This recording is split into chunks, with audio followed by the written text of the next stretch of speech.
Bonsoir frères et sœurs, bienvenue sur Réveil Télévision, Port-Gentil au Gabon, pour une série, un témoignage.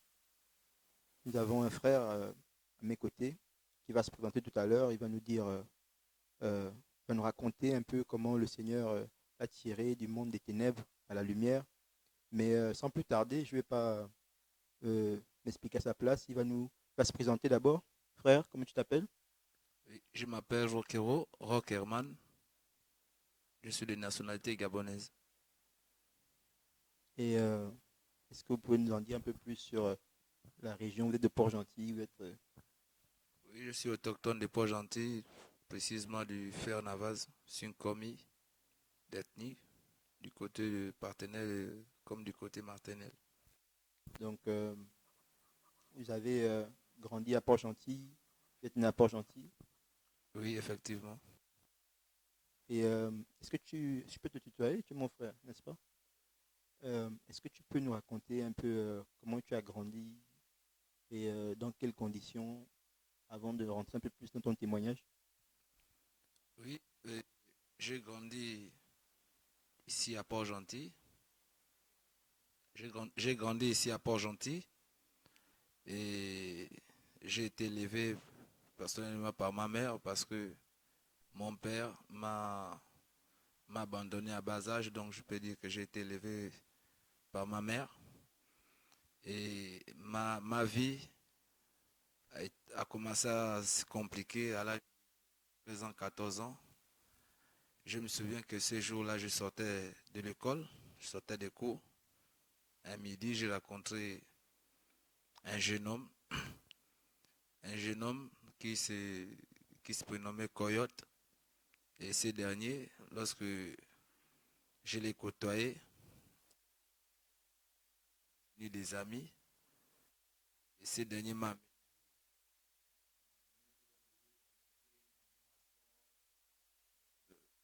sur veiller sur les voitures des blancs et comme j'ai constaté que chez moi par exemple à la maison du fait que mon père l'a abandonné, c'est vraiment une blessure que j'ai portée dans mon cœur et puis cela m'a amené à chercher à voler de mes propres ailes, c'est-à-dire me dépouiller. Alors donc c'est pendant que je suivais souvent ces derniers, il m'amenait à score, il suivait les voitures des blancs et un temps les blancs lorsqu'un blanc pouvait oublier une portière ouverte et puis on se mettait à voler. Et lorsqu'on est parti de là, il m'amenait, je me rappelle, à l'ancien port. Et à partir de là, je commençais à déserter la maison. Les parents me cherchaient. C'est pendant que je me suis fait des amis dans la rue. Et à partir de là, on commençait à attendre les bateaux, par exemple, qui partaient au Fer-Navaz.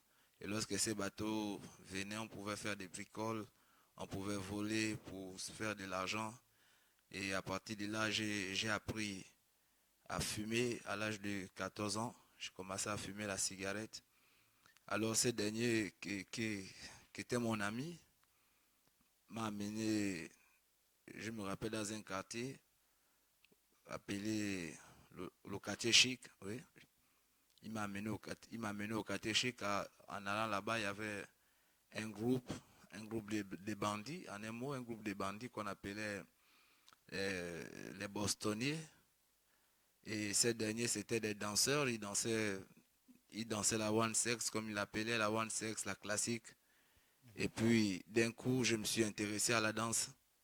Et à partir de là, mon rêve, c'était de devenir un danseur. Et j'ai demandé à ces derniers de m'apprendre à danser. Ils me recommandaient que si je veux qu'ils m'apprennent à danser, je dois les apporter de l'argent, des cigarettes et consorts. Et je faisais tout pour aller voler parce que il fallait que je les apporte de l'argent. Mhm. Et à partir de là, ils m'ont appris à danser. Et lorsque j'ai appris à danser, euh, je me suis attaché, je me suis détaché d'eux. Après m'avoir formé, je me suis détaché d'eux. Et ainsi, on a monté un groupe avec mes amis. On a monté un groupe qu'on appelait les stars flash. Et à partir de là, on commençait à présenter, aller dans les spectacles comme à la foire municipale, comme dans la majorité des soirées. À l'époque, il y avait des balles dans les lycées, des soirées de, des fins d'année, les kermesses et consorts. Alors on nous invitait souvent à danser et c'est à partir de là que j'ai commencé le banditisme. Et quand on sortait de là, on pouvait aller faire des bagarres avec des bouteilles, consorts, en fait avec des armes. Et puis à partir de là, on commençait à faire n'importe quoi, voler, violer sur les filles. Et puis je me souviens que après un temps, le dernier jour que je pouvais faire un viol, c'est après qu'une fille puisse me questionner que non, mais euh, est-ce que je peux te poser une question? J'ai dit oui, dis, je t'écoute. Cette dernière pouvait me demander que non, est-ce que tu as des sœurs? J'ai dit oui, j'ai des sœurs. Est-ce que ça te plairait qu'on puisse le faire à ta sœur? Et puis je me souviens que ces jours-là, ça m'avait vraiment attristé, de sorte que je pouvais demander à mes amis d'arrêter de le faire. Et puis j'ai insisté, de sorte qu'on s'est même chamaillé ce jour. J'ai dit non, laissez-la partir parce que sincèrement j'étais blessé. Et depuis ces jours, après ces jours, je me suis attrapé une amie qui se prénommait Anaël. On a pu passer presque une année et demie ensemble. Et là tu avais dit à quel âge, Herman? Je partais déjà à 16 ans d'âge. Et tu avais déjà arrêté le circuit scolaire, les études? Oui, j'ai arrêté les En quelle études classe? au C2, j'ai un niveau C2, j'ai arrêté au C2. Et c'est à partir de là que je me suis plongé dans la délinquance juvénile. C'est pendant que je vivais avec les amis, on avait des box d'où on dormait. Donc on pouvait se faire loger par des amis parce que je ne fréquentais plus les parents. Et à partir de là, j'ai commencé à, à me droguer. J'ai commencé à fumer le chanvre, la cannabis. Et puis, à partir de là, je commençais à boire le vin, je m'enivrais dans le vin, dans les liqueurs fortes. Et j'ai passé pas mal d'années comme ça. Et puis, bon, je me suis attrapé des amis. Je me suis attrapé, bon, pas mal d'amis. Mhm.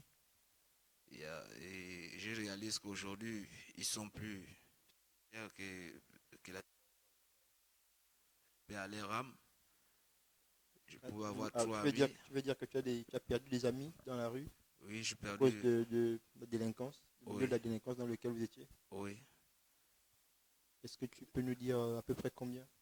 Ouais, j'ai perdu pratiquement trois. J'ai perdu Jason, j'ai perdu Cédric, j'ai perdu Fighter. Donc après la mort de ces derniers, et, bon, avant qu'ils ne puissent mourir, nous étions d'abord, on a été déférés en prison parce qu'après cela, on s'est lancé dans le braquage, dans la vente de la cannabis et pas mal dans les agressions, c'est-à-dire que en fait, on ne se contrôlait plus. On faisait des choses en fait auxquelles je me posais la question que Seigneur, qu'est-ce qui me pousse à le faire? Bon, j'avais toujours des plaies qui viennent du cœur et puis lorsque je suis allé en prison pour la première fois, en entrant en prison, j'ai pu être reçu par des frères là-bas qui priaient. Mais à cette époque, en ce moment-là, je m'en foutais. Et puis, ça ne me disait rien. Lorsqu'ils priaient, même le Seigneur, je me disais que non, mais ceux-là, qu'est-ce qu'ils sont en train de faire? Je dis non, mais dehors, vous volez. Dehors, vous êtes des bandits. C'est en prison que vous venez connaître Dieu. Et puis, je m'en foutais parce que, en fait, ça ne me disait rien. Et ma deuxième prison, je l'ai fait pour coups et blessures volontaires. En repartant là-bas, le Seigneur m'a encore interpellé. On me prêchait la parole, les assemblées venaient nous rendre visite. Et puis à partir de là, j'avais d'abord un doute à moi parce que je ne croyais pas en Jésus. Je croyais en Dieu, mais je ne croyais pas en Jésus. Alors c'est à partir de là qu'un frère peut me faire comprendre que non, mais sache que Jésus est ton sauveur. Jésus Jésus est le Dieu que tu crois. Mhm. Dieu s'est révélé aux hommes dans le nom de Jésus-Christ. Donc si tu ne crois pas en Jésus, c'est que tu ne crois pas en Dieu. Et à partir de là, on m'a apporté un Nouveau Testament.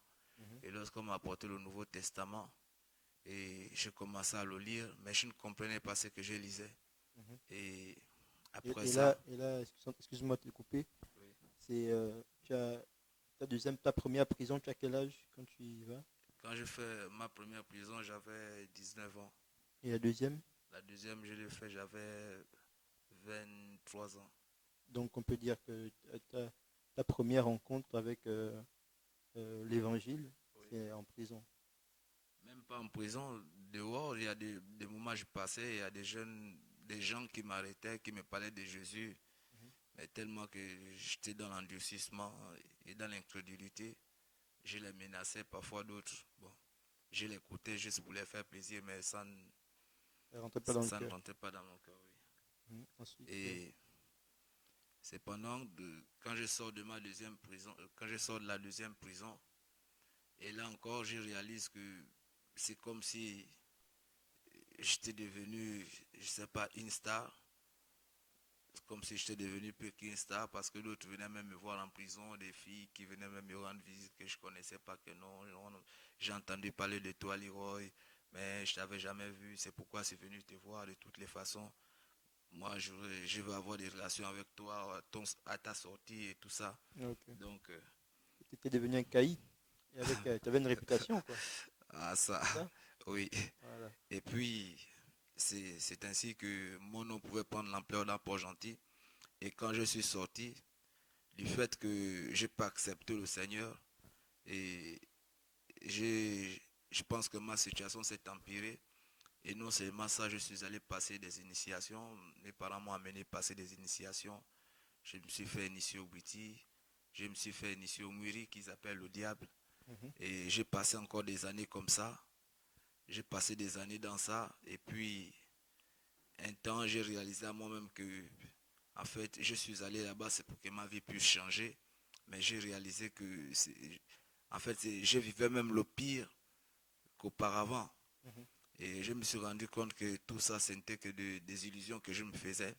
Mhm. Un soir, j'ai pris la décision de mettre un terme à toutes ces choses, aux fétiches, parce qu'il y a pas mal aussi de fétiches que je faisais. Je pouvais aller prendre des parfums chez des marabouts, aller me faire laver, faire des vaccins pour les bagarres, par exemple, Mhm. et tout ça.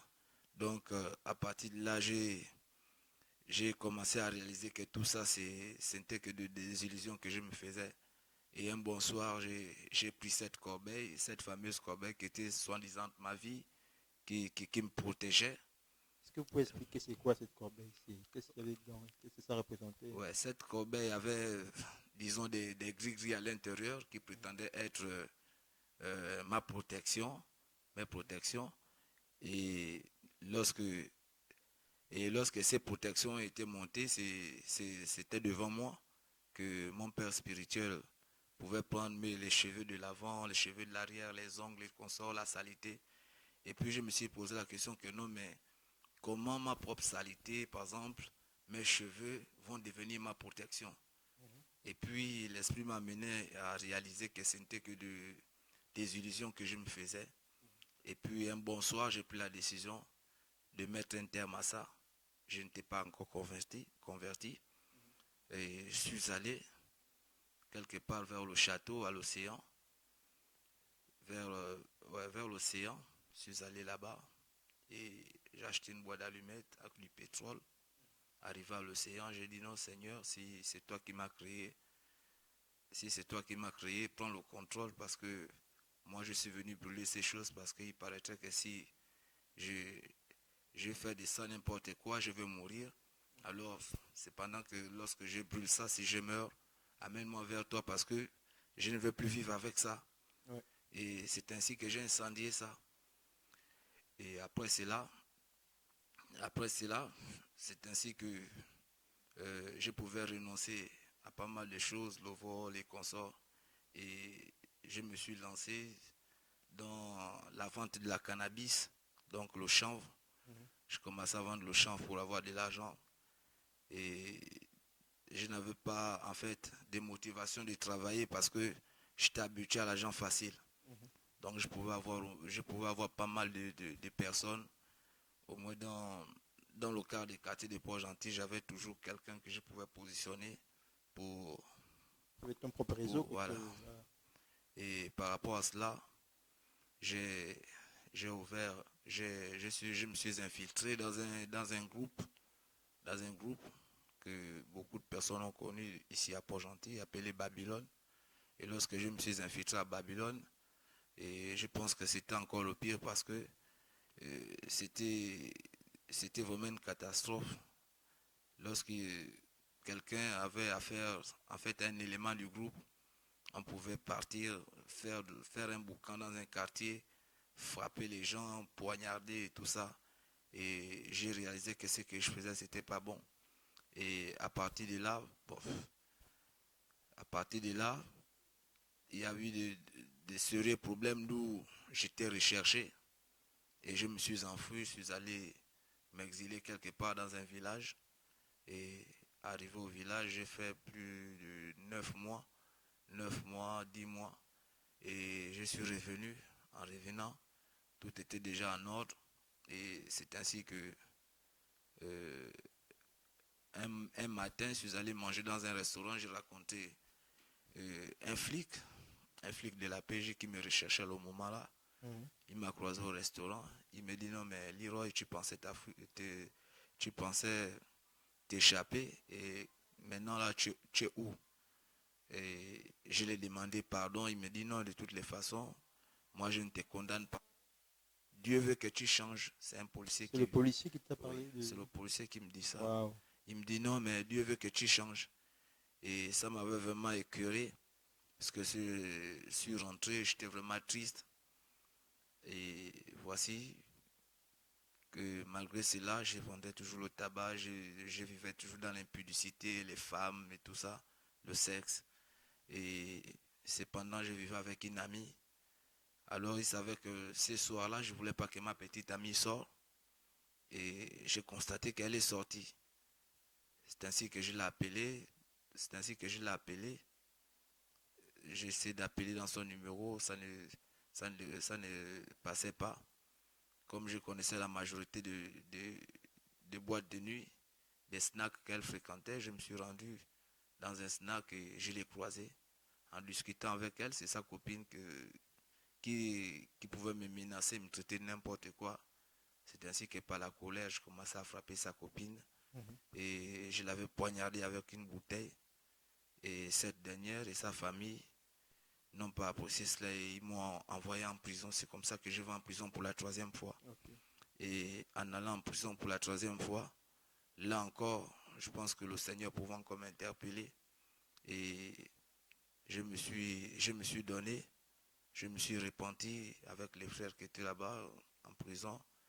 Et on pouvait faire des programmes de prière chaque soir avant de dormir, prier, adorer.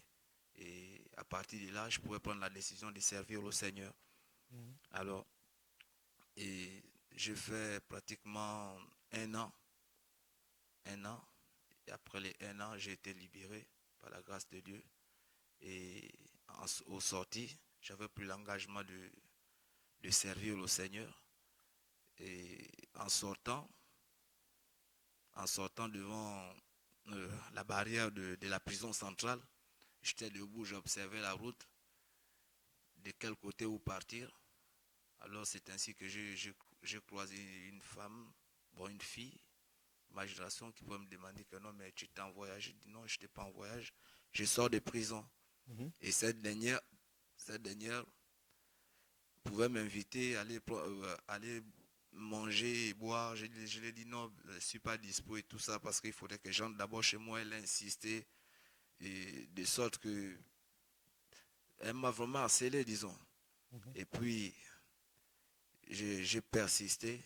Elle m'a dit non, mais c'est pas un problème et tout ça. Je lui ai dit non, mais de toutes les façons, moi je suis un chrétien, j'ai pris maintenant, donc je ne peux pas venir avec toi. Elle m'a vraiment harcelé de sorte que je suis parti avec elle. c'est-à-dire même la cigarette que j'avais déjà Et arrêtée depuis la prison, elle ne te connaissait pas? je ne la connaissais pas. Oh. Et même la cigarette que j'avais déjà renoncé, la drogue de conso que j'avais déjà renoncé, alors ces mêmes soirs de ma liberté, j'ai replongé dans ces trucs. Et puis, j'ai réalisé que ma condition était plus pire parce que non seulement je suis quitté du tabac à la cigarette pour me plonger encore dans des choses compliquées, c'est-à-dire dans l'héroïne. L'héroïne, je consommais l'héroïne par injection Mhm. et j'ai mis euh, plus de 7 ans, plus de, ouais, plus de 7 ans parce que j'ai dû commencer ça en 2008. Mhm. 2008. Alors, c'est ainsi que chaque jour, je vivais maintenant que de ça. Même, en fait, tout pour moi était vocalisé que sur ça. Le matin, quand je me lève, il faudrait que j'aille me droguer parce que je ne pouvais plus supporter. J'étais tellement accro que je ne pouvais plus. De sorte que les parents se sont manifestés, de sorte que j'arrête ça, me faire voyager. Mhm. En voyageant, j'ai pas, en arrivant d'où on On voyait. m'amène, d'où on m'amenait, mais je ne pouvais pas supporter le manque de drogue dans le corps et puis je pouvais faire un boucan de Mhm. sorte qu'on me ramenait ici à Port-Gentil parce que je ne pouvais pas supporter l'effet de drogue. Alors il s'avère qu'on avait un lieu où on s'assemblait souvent euh, pour plusieurs business, s'échanger par exemple la monnaie, vendre la cannabis, l'héroïne. Et puis ce soir-là, je me souviens qu'il y avait une soirée de campagne d'évangélisation. Et lorsque je suis arrivé, Là, on est en quelle année? ouais, La euh, campagne récente ouais, qu'on a récente organisée? là, à 2015, Mhm. oui, c'était au catéchique, je pense que c'est au mois d'avril. Et, excuse-moi de te couper, mais de l'âge de 13 ans Oui, jusqu'à la campagne d'évangélisation du mois d'avril passé, oui, combien d'années sont passées? Tu as passé dans la délinquance, la violence et le fétichisme? c'est toutes ces années, si vous comptez de 94, de 94 à 2015 Mhm. que j'ai passé dans toutes ces choses. Et ces soirs-là, lorsque je suis arrivé, je pouvais constater qu'il y avait des personnes qui nettoyaient l'endroit d'où on s'asseyait, qu'on pouvait consommer de la drogue et autre chose. Alors c'est ainsi que je pouvais me poser la question, mais qu'est-ce qui se passe là? Des frères pourraient me dire que non, c'est une campagne d'évangélisation. Mhm. Et je me souviens qu'en ce moment-là, des frères nous ont invités que nous venions. Et puis j'ai pu les mépriser dans mon cœur. Mhm. Alors, lorsque la nuit tomba, aux environs de 21h, 21h, oui, 20h, 20h, 20h, en partant vers 21h, et je suis venu, je suis arrivé dans les lieux au catéchique. La campagne se trouvait non loin du lieu d'où j'étais en train de consommer la drogue. Mhm. Et en consommant la drogue, en finissant, c'est ce que je pouvais faire. Et j'étais là, je pensais à ma vie, il y a quelque chose qui parlait à moi, que non, mais est-ce que c'est ainsi que tu veux finir ta vie? Est-ce que c'est comme ça? Et d'un coup, j'ai ressenti une frayeur qui m'a scellé. Et puis, j'écoutais une voix qui me disait que non, lève-toi, va là-bas. Et j'ai insisté, j'ai essayé de jouer, de récalcitrer, mais cette voix a persisté que lève-toi, va là-bas. Mhm. Et aussitôt, je pouvais dire au frère que non, mais j'ai une voix qui m'interpelle, qui me demande d'aller là-bas. Ils me disent, mais ça, c'est quelle voix qui te parle et tout ça. C'est-à-dire, ils se moquaient même de moi. Mais Mhm. j'ai réalisé qu'ils n'attendaient pas la voix que j'écoutais. Mhm. Et je me suis levé, je suis allé au lieu d'où se trouvait la campagne. Et je me suis mis debout, j'essayais d'observer tout le monde, j'étais contre le mur.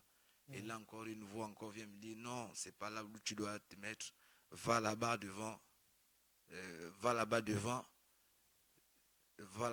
te repentir. Mhm. Va devant te repentir. J'ai insisté, être le mieux, non, la voix a persisté, puis d'un coup, je ne sais pas ce qui m'a scellé, puis je suis allé vers les frères. Et lorsque je suis arrivé, ils m'ont demandé que, ouais, bon, ils m'ont dit bonsoir. Et ouais, qu'est-ce qui t'amène? J'ai dit non, mes frères, je suis pécheur, je suis un pécheur, je ne suis pas quelqu'un de bien, mais je veux renoncer à toutes ces choses. Et c'est ainsi que les frères ont pu prier pour moi. Mhm. Lorsqu'ils ont prié pour moi et ils ont fait un programme de baptême pour le surlendemain. Ils Mhm. avaient un programme de baptême le surlendemain. Mhm. Et c'est comme ça, je suis rentré. Et lorsque je suis rentré, parce que depuis tout ce temps-là, en fait, je ne dormais pas un sommeil paisible. Je ne dormais pas un sommeil paisible parce que à peine je venais de perdre une amie qui était en fait pour moi une être chère. Mhm. On a vécu plus de 6 ans ensemble. Mhm. Et, et c'est à cela que je me droguais de plus en plus parce que je me disais que Pour cela, oublier, essayer oui, cela d'oublier. me consolait, cela me faisait oublier les soucis, mais euh, je ne dormais pas assez, je n'avais pas un sommeil paisible. Donc ce soir-là, après que les frères ont prié pour moi, lorsque je suis rentré, après avoir me douché, j'ai eu un sommeil paisible. J'ai eu un sommeil paisible. Le lendemain, j'ai eu vraiment une lourdeur toute la journée. Mhm. J'ai senti le corps lourd, j'étais tellement cassé. Mhm. Et j'ai ressenti qu'il y avait quelque chose qui était brisé en moi. Mhm. Et l'heure qu'ils ont fixée, l'heure de baptême qu'ils ont fixée, je suis arrivé après l'heure parce qu'ils ont programmé ça pour 15 heures. Mais je suis arrivé aux environs de 17 h, 18 h. Et j'ai raconté à un frère, je pourrais lui dire que non, mais j'étais vraiment fatigué, je ne sais pas ce qui m'a fait dormir toute la nuit, toute la journée. Et c'est ainsi qu'un frère pouvait dire non, il n'y a pas de problème, de toutes les façons, si tu es disponible à te faire baptiser, on va faire un programme, et tu iras au baptême. Mhm. Et c'est comme ça qu'ils m'ont pris avec deux autres. Mhm. On était à trois, nous sommes embarqués, on est allé dans les eaux et j'ai été baptisé. Mhm. Et depuis ces jours, j'ai pris la décision de suivre Jésus. Et Amen. j'ai Amen. demandé au Seigneur de m'aider à renoncer à ces choses. Parce que de moi-même, je ne pouvais pas passer même l'office qu'un seul jour sans me droguer. Je ne pouvais pas passer un jour sans pourtant, en fait, m'enivrer. Parce que je n'étais plus à moi. C'est-à-dire que moi, c'était C'est plus c'était fort ça, que ouais, toi, c'est plus c'était fort plus que fort toi. que moi. Oui, Ouais. j'étais tellement en captivité que Mhm. il fallait que je me drogue, il fallait que je, je m'enivre Mhm. pour que je puisse faire passer ces pensées. C'est ainsi que j'ai été délivré par Yeshua Amen. et je bénis vraiment encore le nom du Seigneur. Amen. Et je crois que je lui rendrai grâce toute ma vie jusqu'à la fin de mes jours parce que ce qu'il a fait, les hommes n'ont pas pu le faire parce Mhm. que je suis allé chez les charlatans, je me suis fait initier, j'ai fait pas mal de choses qui ne Mhm. m'ont pas donné la vie, mais aujourd'hui je réalise que j'ai une paix, j'ai Amen. une paix qui vient du tout au fond de mon cœur Amen. et je bénis encore le nom de Yeshua. Amen. Amen. Et Herman, Oui. tu peux voir, tu as beaucoup de cicatrices sur les bras. Est-ce que c'est dû à la violence dans la rue ou bien c'est la drogue? Oui, Si tu peux nous expliquer. Montre à oui, la caméra un peu. oui, c'est dû au bagarre, comme je Mhm. pouvais parler tout à l'heure, qu'on peut se battre avec des armes et qu'on sort. Mhm. Donc c'est tout ça qui font les conséquences des bagarres. Et tes Oui. amis aujourd'hui qui te voient transformé, qui voient que tu as décidé de marcher avec le Seigneur et que tu es plus fort dans tes décisions, parce que c'était pas la première fois que tu avais décidé de suivre Jésus, Oui, mais sauf que cette fois-ci, il y a eu une repentance sincère et le Seigneur a agi. oui. Qu'est-ce qu'ils en disent aujourd'hui, tes anciens compères, ceux que tu croises? Est-ce que vous voyez encore de temps en temps? Est-ce que tu leur parles du Seigneur? Qu'est-ce qui se passe? Qu'est-ce qu'ils disent? Oui, ben, à chaque fois que je me croise avec ces derniers, bon, qui étaient avec moi dans le même réseau, Et je pense qu'ils témoignent le nom du Seigneur parce qu'ils ne croyaient pas. Et je leur dis, et je les ai dit, je leur ai dit tout simplement que ce n'est pas de mes forces que j'ai pu renoncer à toutes ces choses. C'est pas la force, c'est pas la puissance de Yoshua que j'ai pu renoncer à toutes ces choses. Parce Amen. qu'il est dit que ce qui est impossible aux hommes est possible à Dieu. Et Amen. tout est possible à lui. C'est à lui que je me suis recommandé. Et puis, donnez-vous réellement si vous voulez changer, si vous voulez renoncer à ça, parce que de vous-même, vous ne pouvez pas. Et il n'y a que Yoshua qui peut vous délivrer de ça. Amen. Et du point de vue personnel, et toi, dans ta marche avec le Seigneur, euh, est-ce que ça va? Est-ce que depuis que tu as donné ta vie au Seigneur, tu te sens grandir, tu sens l'amour du Seigneur davantage, tu aimes le Seigneur davantage, la prière, la parole de Dieu, est-ce que tu la médites plus qu'avant? Oui, je pense que je suis plus attaché dans la méditation et dans la prière et je demeure plus dans la communion fraternelle avec les frères. Mhm. Et puis, les débuts, c'est vrai que c'était compliqué, mais il a fallu que je m'y donne vraiment. Et à chaque fois que je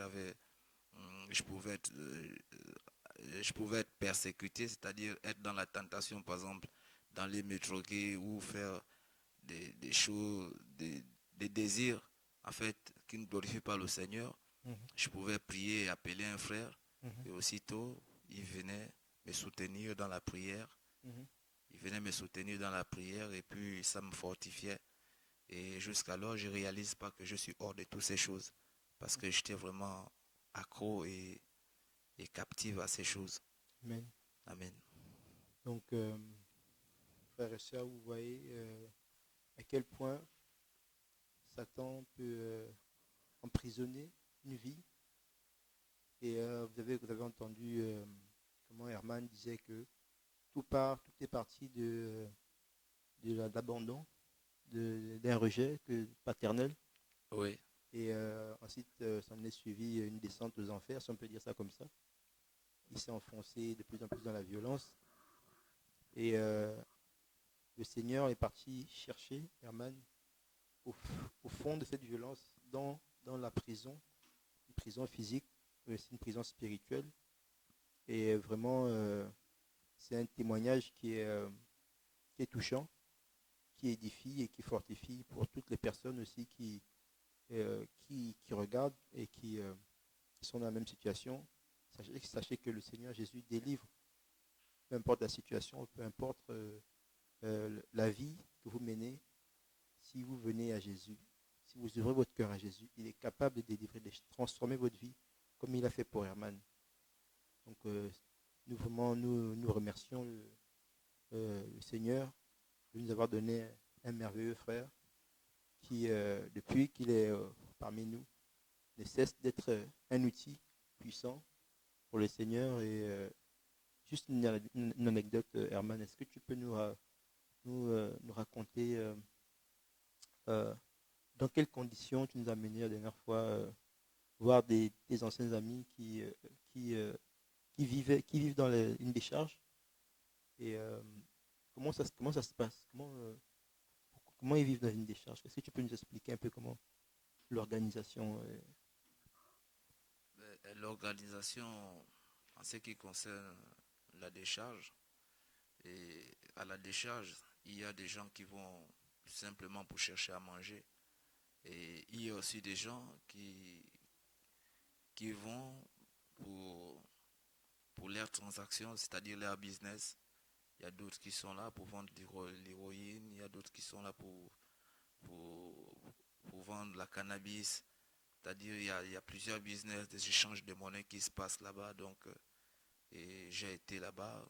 Et puis, c'est pourquoi, avec- c'est pourquoi je pouvais demander aux frères par l'amour de Yoshua, parce que il n'est pas venu, il n'est pas venu pour les justes, mais il dit qu'il est venu pour les injustes, pour ceux qui sont en Amen. captivité, pour les pauvres. Amen. Et c'est pourquoi euh, j'ai béni encore le Seigneur que les frères ont pu se donner de tout leur cœur et que nous sommes allés jusqu'à la décharge et faire l'occulte en Tchengue et que nous sommes rentrés jusqu'à la décharge parce qu'il fallait que nous puissions parler de Yeshua, que nous puissions leur annoncer la bonne nouvelle afin qu'ils sachent que ils ne sont pas rejetés et que Jésus n'a pas rejeté les pauvres, il n'a pas rejeté les malades, mais il est venu pour les délivrer. Amen. Et c'est cet amour parce que lorsque je regarde d'où je viens, sincèrement, ça m'attriste parce que c'est toute une génération qui va à la destruction. C'est toute une génération qui est en captivité. Amen. C'est pourquoi je voudrais dire que toi, en ce moment, toi qui me regardes en ce moment, toi qui me suis, et essaie d'examiner tes voies. Regarde la voie où tu es. Examine si elle est bonne ou mauvaise. Mais je crois qu'il n'y a que Dieu, il n'y a que Dieu qui peut changer le cours de l'histoire d'un homme. Il n'y a que Jésus qui peut délivrer. Il n'y a que Jésus qui peut guérir, qui peut poncer les blessures d'un homme, qui peut redresser un cœur brisé. Et vraiment, mon frère, toi qui me regardes, ma soeur, toi qui me suis, donne-toi en Jésus, parce qu'il n'y a que lui. Il n'y a que lui qui est la solution. Il est le chemin, la vie et la vérité. Et c'est tout ce que je peux dire. Merci. Amen. Ben, c'est sur ces mots que nous allons terminer ce témoignage d'Herman, qui est maintenant un frère, qui est parmi nous depuis un certain temps. Et que le Seigneur, nous pouvons déjà voir comment le Seigneur l'utilise puissamment pour repartir vers les gens avec qui il faisait ses forfaits et pour aller leur prêcher l'évangile. Et moi, je peux témoigner parce que j'étais de la campagne que c'était une expérience aussi pour nous autres d'humilité, d'amour, de compassion, parce que pour sortir de son petit environnement naturel pour aller vers les démunis, vers les gens qui souffrent, les gens qui n'ont rien, les gens qui sont violents. Pour l'amour du Seigneur, c'est aussi une délivrance pour beaucoup d'entre nous. Et nous aurons l'occasion de faire un point sur Réveil Télévision de toutes les activités, tout ce qui s'est passé, tout ce que le Seigneur a pu faire, comment il s'est glorifié à Tchengue. Donc, je vous remercie de votre attention et que le Seigneur vous bénisse.